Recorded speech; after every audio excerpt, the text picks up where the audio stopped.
Hello दोस्तों, राधे राधे। मैं माला प्रजापति हमारे यूट्यूब चैनल में सभी दर्शकों का स्वागत करती हूं, अभिनंदन करती हूं। आज मैं एक बहुत ही प्यारा सोहर गीत लेकर आई हूं। अगर आप सभी को अच्छा लगे तो प्लीज़ लाइक करना, कमेंट करना और मेरे चैनल को सब्सक्राइब करना। सीता ठाढ़ी जमुनेवा के तीरे, मगन कुछ मांगाई हो।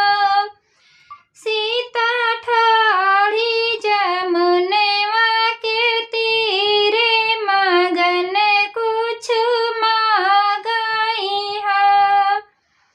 पहिला मगन सीता मांगत, ब्रह्मा जी पुरवाई हो। सीता मांगे अयोध्या कै राज, सूरजू जी के दर्शन हो। सीता मांगे अयोध्या कै राज, सूरजू जी के दर्शन हो। सीता ठाढ़ी जमुनेवा के तीरे, मगन कुछ मांगाई हो। सीता ठाढ़ी जमुनेवा के तीरे, मगन कुछ मांगाई हो।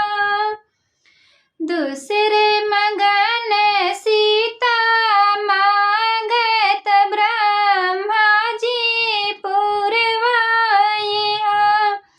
सीता मांगे ससुर राजा दशरथ, कौशल्या ऐसन सासु न हो।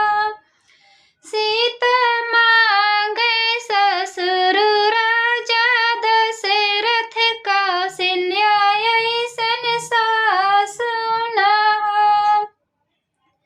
सीता ठाढ़ी जमुनेवा के तीरे, मगन कुछ मांगाई हो।